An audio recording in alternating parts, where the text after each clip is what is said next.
Hey, what's up, you guys? Dr. Thomas here. Today we're going to talk about the tenets of healthy eating for a family.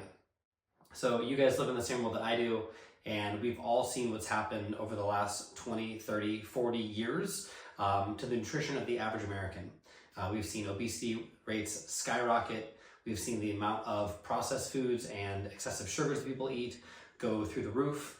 And what I wanted to spend a few minutes with you to do today is to talk about the tenets that we live by in our home to not eat perfect 100% of the time, but to have some good set standards in place so that we observe a 90-10 eating rule where 90% of the time we're eating clean, healthy food that's building health in our bodies and allowing us to stay in great shape, help our kids develop healthy brains, help our bodies get nourished well, and really help us just thrive in our health overall. Just in some nutritional things that I love going over, here's why you can't just eat whatever you want all the time. Unfortunately, when people talk about listening to your body, when it comes to nutrition, you really have to throw a lot of that wisdom out the window. And the reason why, if you think about this as being a time chart of the dawn of humankind until now, we as a species have been starving for the last 98+% of our existence, okay? This little small window here is refrigeration, when we were actually able to store foods for long periods of time and not be the victim of plagues and famines and droughts. So the reality is that our body has really adapted to strive to eat extra amounts of food whenever possible. I mean, if you think about it, whenever we're stressed, what does our body immediately crave for most people? Salt, sugar, and fat, right? The things that help us store more water or put on more weight. And again, we're in a world now where we have an abundance of food for the first time in human history. And with having more technology, more access to health, we should be experiencing the best health ever, but we are now a victim of our own success. And that the extra amount of food that we have based on our body's physiology should put us in better health, but because we overeat all too often, it makes us worse overall. So again, we're going to walk through the tenets of today of how to stay healthy in your own home. Okay, so here are the tenets that we use in our home to, again, keep a good, clean, healthy diet the vast majority of the time and be off track as minimally as possible, okay? So step number one, we grocery shop inside of our home. So I think anyone who lives healthy has to go to the store. So the number one rule is we never go grocery shopping when we're hungry. I know that sounds like a basic idea or plan, but we all too often make poor decisions because we are hungry. And so if I'm going out to eat and I'm hungry, or I'm going to the grocery store and I'm hungry, I'm typically going to buy more unhealthy foods rather than healthy foods. So to go off of that rule, the idea here is if you don't stock it in your home, you're never going to eat it. So our rule for buying groceries into our own home is we don't buy unhealthy food that comes into our home. So how does that work? Well, when you're at a grocery store, there's a lot of really cool apps that are going to help you find healthier or more unhealthy foods.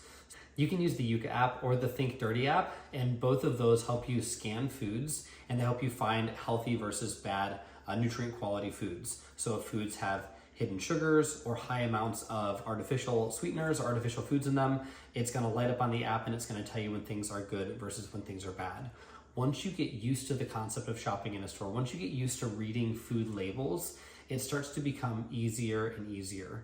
As a general for me, and I've read food labels for 15 years, if there are foods on there that are really, really long syllables, they look like there's something that was made in a lab. If I open a package up, or if I turn to the back of a box and the ingredient list is as long as my arm, or it's wrapping around the box, I typically am going to know that that's a very, very processed food. Now listen, there's nothing wrong with some processing of foods in the world that we live in today. I'm not gonna buy every single thing in a grocery store just raw, but you want minimally processed as much as possible. But generally speaking, we want to try to strive for finding those healthier overall foods. So the next step is once we're in the store and we're working on buying the right foods, I'm typically going to look for a healthier macronutrient content. And we talk about this a lot in our workshops or at our 5 Essentials consultations. So if you're listening and you're saying, gosh, I want to get more information on this, I want to know specifically for me what my macronutrients should look like, we'd be more than happy to go over that with you. for me, the macronutrient content that I look at for my family is typically foods that are higher in protein, that are lower in sugar, or at least in refined sugar, and that have good amounts of healthy fats in them. So I'm trying to find those higher protein sources. So I'm trying to find chicken, I'm trying to find fresh fish, I'm trying to find grass-fed meats. I'm looking for carbohydrates that are gonna make me feel satiated and full. Things like white rice that's untreated, things like sweet potatoes or things like potatoes that again can give me some good carbohydrates without the excessive amounts of sugar. And then I'm looking for foods that are rich in healthy fats, things like full fat grass-fed yogurts, things like nuts and seeds. So I'm getting those high omega-3 fatty acids that really help my cells to stay healthy overall. If you search for foods that are in that manner, it's gonna help you find better overall quality nutrients. And when you get home, your pantry is gonna be stocked with the healthier things. It makes it way harder to go wrong. The fourth thing I look to do healthy recreations of classic favorites. So I'll give you a great example. I am a peanut butter and chocolate snob. I can't get enough of like Reese's Pieces when I was a kid. And so in my adult life, I work on recreating those things. So for example, if I wanna have a nice healthy peanut butter cup as an example, I'll do healthy yogurt, I'll do peanut butter powder, and then I'll mix in some high cacao chocolate nibs and I'll stir it together and I'll get the peanut butter and the chocolate in good healthy forms, and it's not like I'm eating a Reese's bar that has 300 calories and 50 grams of sugar and gives me no nutrient content whatsoever. So I can cheat, I can have fun, I can eat some things that I love that give me good satiety, that make me feel like I'm, being a little bit more unhealthy, but that are actually helping me stay healthy in the long run. Number 5, in our home, we always plan ahead. So if you don't have a plan, unfortunately your plan is then most likely going to fail. And so our planning ahead means that we're looking at our meals at least a week in advance. We typically cook ahead 2 to 3 nights a week, and we cook in large quantities. So we have 3 boys, a 6-year-old, an 8-year-old, and a 17-year-old. And so when we cook, if we don't cook a lot, the food evaporates very quickly. There are a lot of mouths and they're all growing fast in our home. So we're typically cooking on Sunday evenings. We're cooking again on Tuesday or Wednesday evenings, and then again on Thursday. So 3 nights a week that we cook ahead, we'll make a big batch of chicken or meat, a lot of vegetables, and then usually a side of some type of a healthier type of starch.